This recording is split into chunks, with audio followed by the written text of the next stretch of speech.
Medical humanities articles such as fiction, nonfiction, poetry, music, and visual art are an effective tool for communicating complex emotional and psychological ideas. This video is going to give you 5 tips for improving your medical humanities writing, especially your fiction and nonfiction essays. Tip number 1, start with a central thesis or universal theme.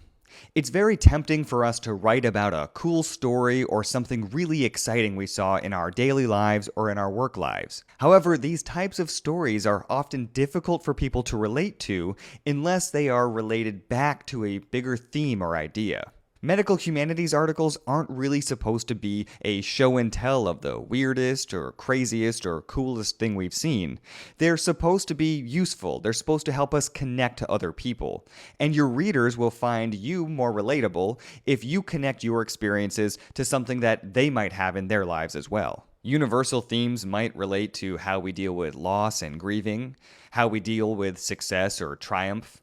It may have to do with the complexities of the relationships between people and how we navigate them, especially in sickness and healing. The details of your story should relate back to and explore a larger idea. This gives your writing purpose and makes it more relatable to others. If you can't find a central thesis or larger theme that your story connects to, you may need to do a little bit of soul searching and ask yourself why you want to convey this to other people in the first place. There is likely a larger connection in your life that made this experience resonate. Sometimes if I simply ask myself, what did I learn from this situation? Then I can find the larger idea that my work connects to.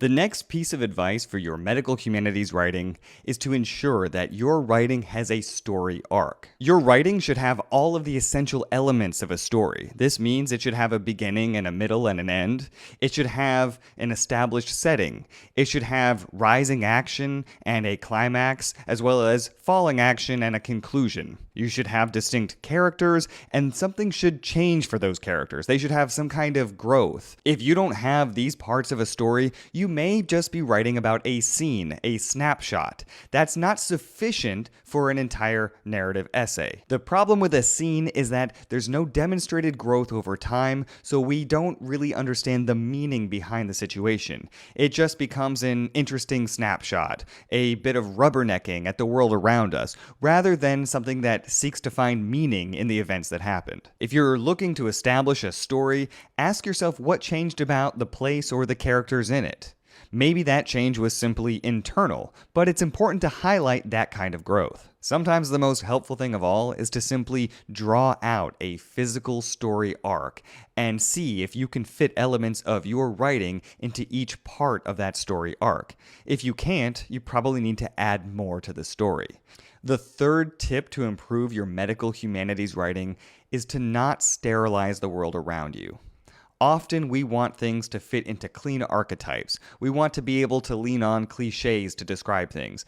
But the world is much more messy and much more interesting than that. Specific details will both add authenticity and allow your reader to connect with the work. Because they feel like the specific details are coming from a true place, they're going to believe what's happening in your writing a lot more. Just make sure you're being fair to real people and events in the world and doing justice to the truth. It's okay to have complex characters. It's okay to explore the gray parts of ethics and morality.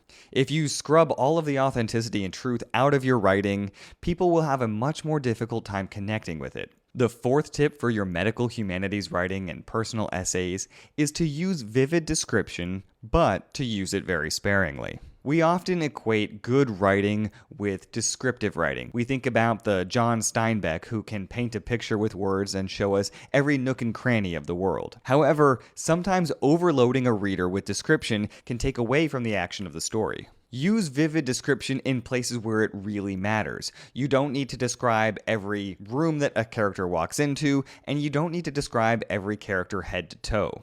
We don't need their eye color and shoe size to understand their motivations and actions in the world. The reader's imagination is really a powerful tool to a writer. If you leave blank spaces, the reader will fill them in with their own details and will of course relate to their own inventions a little bit more than your writing. When you use vivid detail, choose your details very carefully. Add description that gives important context, informs the action of the story, or otherwise links back to the larger themes at play. Fiction and narrative writing is really about balancing between describing the world around you and moving the reader through it. The fifth tip that I have for your medical humanities writing is to know your audience and your outlet. You should have a pretty good idea of who you're writing for and where you're hoping to publish your work before you get started. This will dictate things like the type of jargon you use or the ultimate message you're trying to deliver. If you're writing for a medical journal that happens to have a humanities department, you may take a different tone or a different angle at an issue. Whereas if you're writing for a literary journal, you may have a completely different tone, a completely different style, or take a different perspective on a problem. As with any writing, you should be tailoring your approach to the audience and the place that your work is going to appear. If you're unsure about how to approach that, how to adjust your work for your audience or your outlet, you should read other things that are published in that outlet to give yourself a good idea of what's acceptable, what's desired, and what works in that specific publication. So there you have it. 5 tips for improving your medical humanities writing, especially your fiction and personal essays. If you want more advice on medical humanities articles and writing, I have an entire article on the medical humanities at harrisonreedwriting.com, and I'll put a link to that in the video description. If you found this helpful, please hit the like button, subscribe to this channel, and share this video with other people. We want to help everyone with their writing. Thank you so much for watching. I'll see you next time, and good luck with your writing.